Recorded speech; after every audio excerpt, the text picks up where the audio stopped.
EAGLES, Eagles.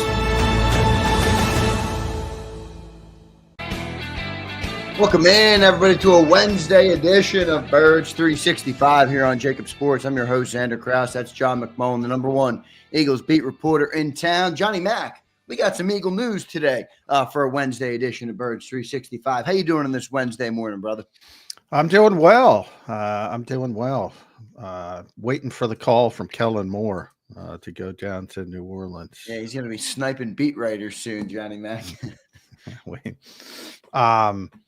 Yeah, Kellen upsetting some people, not in the Eagles, fan base, but that's what you do. That's what happens. I don't know why everybody gets so worked up about it. You hire people and people you trust, and he's got 2 Eagles already, and we'll see if he gets more, basically. Yep. So yesterday, Kellen Moore added to his coaching staff. He hired Doug Nussmeier as his offensive coordinator. And not official yet, but I should say that. But yeah, it's kind of it was not officially confirmed, but Josina Anderson put it out, and she's normally pretty good. So, and then TJ Paganetti. John, I remember Paganetti. I'm sure you remember this well.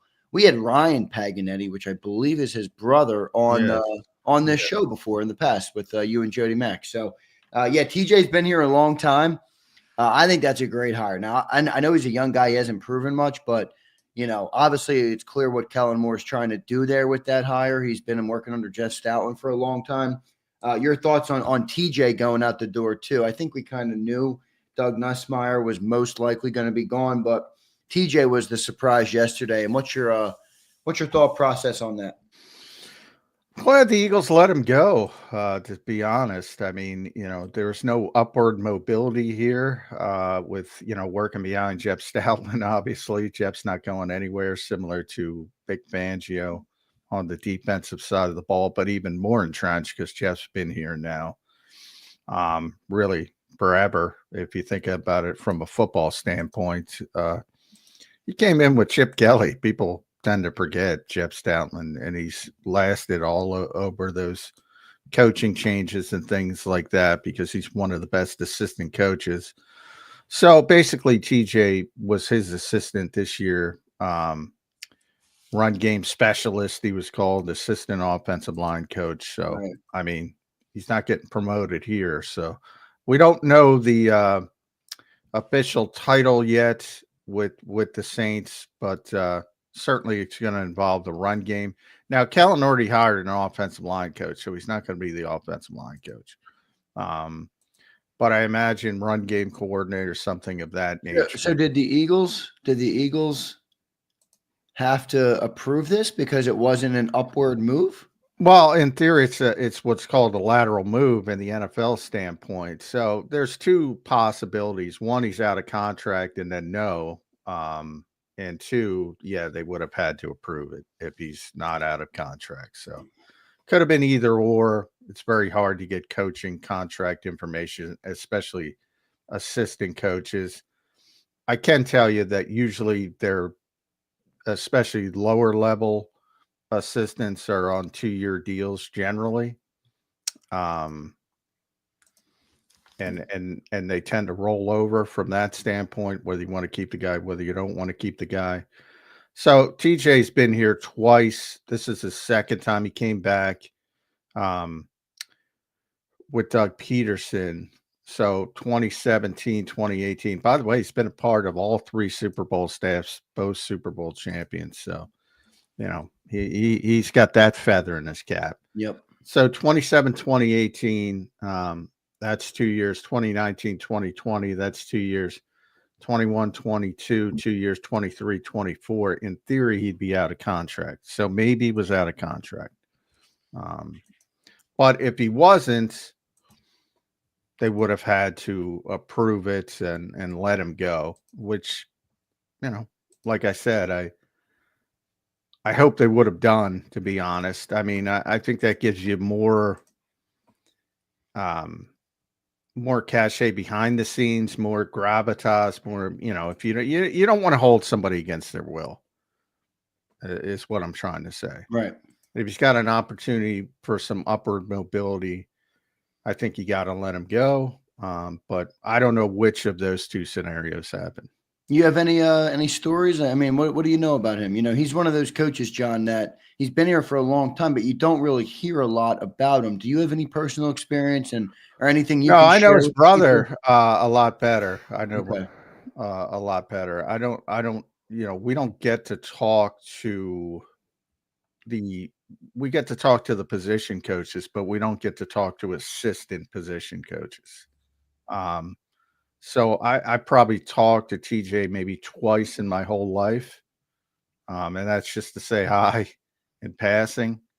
I do know his brother a little bit more. He's been down in Jacksonville. I don't know if he's going to stay in Jacksonville because he was a Doug Peterson guy, Ryan Paganetti. Right. And he was a big part of the Eagles game management when he was here. So he had a little bit more of a profile role, especially when you think about where the Eagles were in 2017 at sort of the forefront of pushing the aggressive aspect of football. So Ryan became a bit of a story, a little bit, I would say. Yeah, right. TJ's more of has been a behind the scenes guy.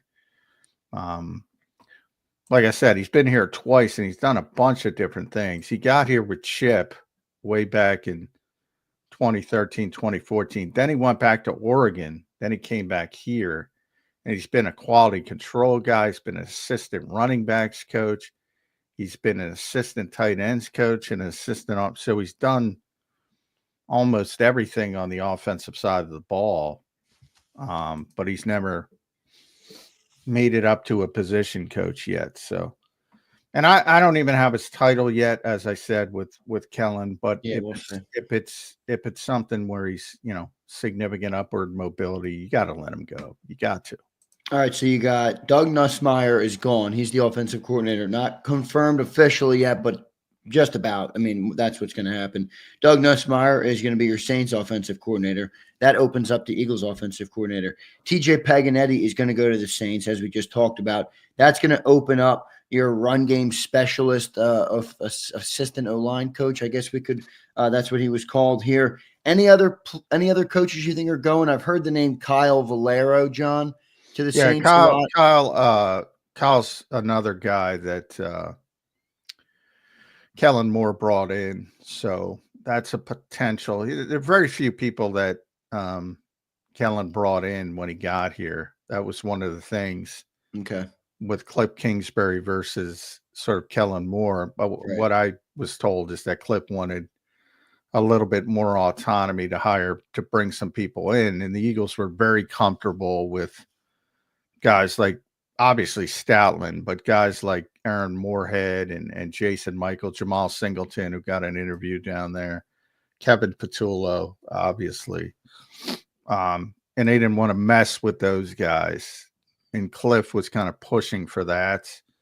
And Kellen was like, all right, just give me Doug. And then he got Kyle Valero. So Kyle's got a nebulous, again, he's one of those lower level assistants, offensive assistant. That's his title.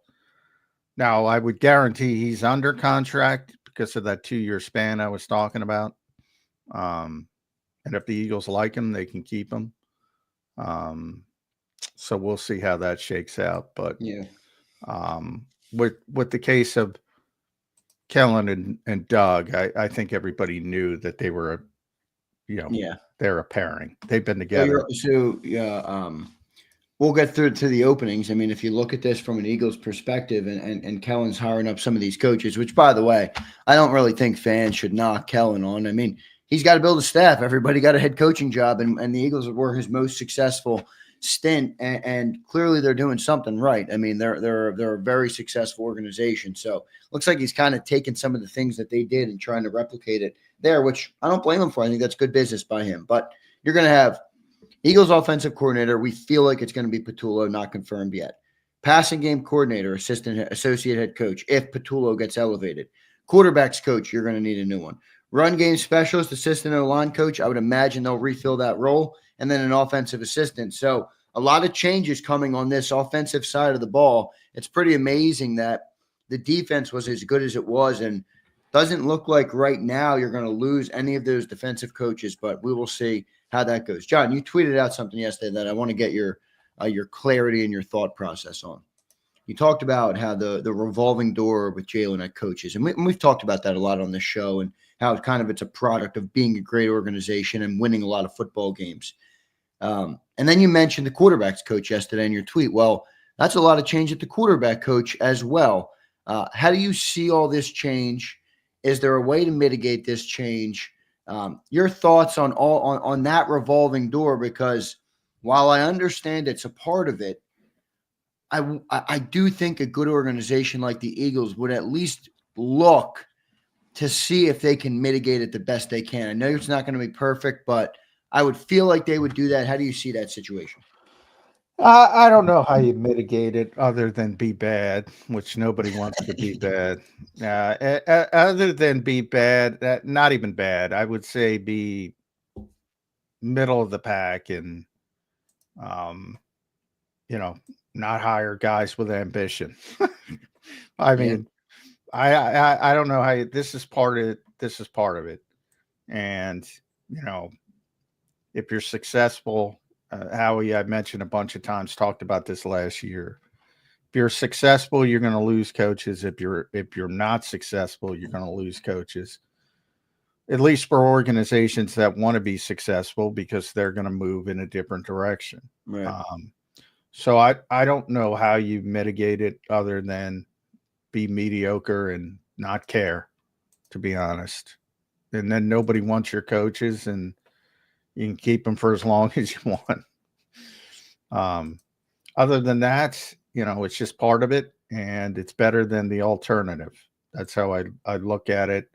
And as you mentioned, that to me, the worst case scenario would have been, and it's still possible, that Kellen hires Christian Parker to be defensive coordinator, because he can't block that. But it looks like he's going to go Brandon Staley, which I don't think is a good decision by him, but it's up to Kellen. And, if you trust the guy, trust the guy. I think overall he's done a pretty good job outside. I'm not a big fan of Brandon Staley either, but I think so far Kellen's done a decent job assembling his staff, from my perspective. Yeah, I mean, that's one of those where I'm very honest about people. There's no way I can tell you whether they're going to be any good. Joe Casper's a good assistant coach or Roy Anderson's a good assistant coach for the Eagles. I'm going off a resume. I mean, I think some of them have good resumes, and I think TJ has a good resume. I think we'll see about Doug Nussmeier, but I think overall he's done a decent job. Yeah, I mean, he's done a lot of different things. He's been in the organization for a long time. He's been on 3 Super Bowl staffs. He's been on 2 Super Bowl winners. So, I mean, that can't hurt. But again, there's so much that goes into winning a Super Bowl that starts with the players, number one. You could be a great coach. And I love that Vic Fangio quote. I just always go back to it. It's a really good quote, John. I'm the same coach I was yesterday as I am today. I think the interesting part about it is, John, it applies to players as well.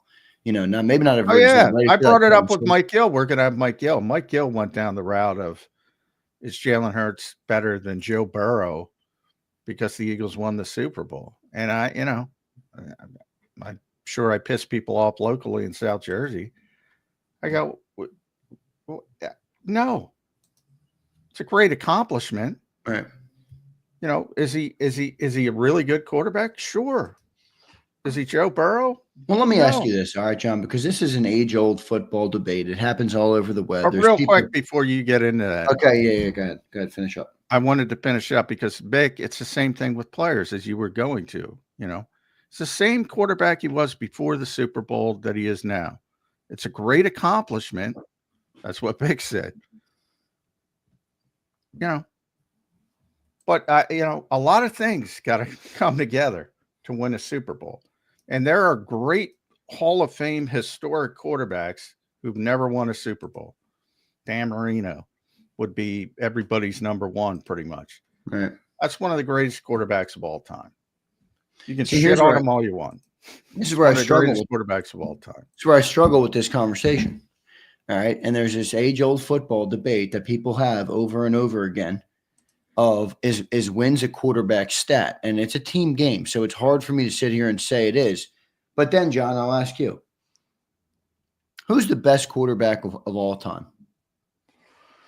In my estimation, and I'm not going to go back to the, Otto Graham, but in the Super Bowl era, I think it comes down to Tom Brady or Joe Montana, but I would argue it's Peyton Manning personally.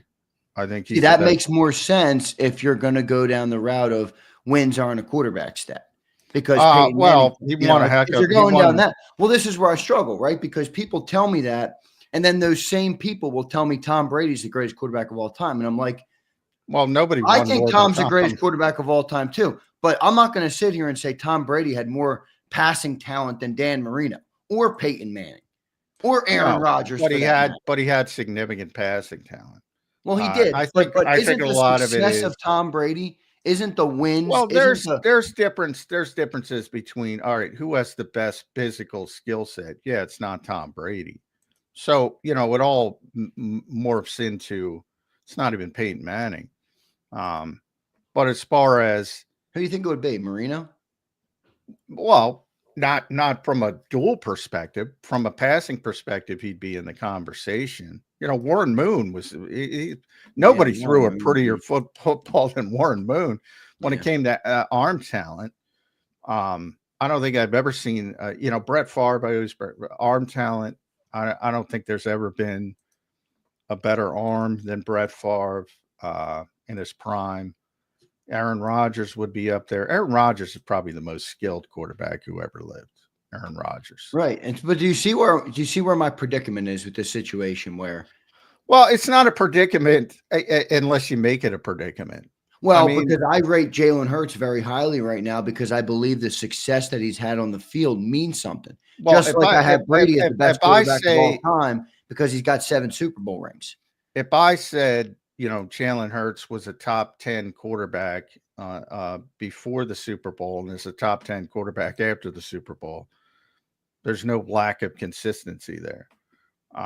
And I think he's a top 10 quarterback in his good seasons, probably, dips to 11, 12 in his bad seasons.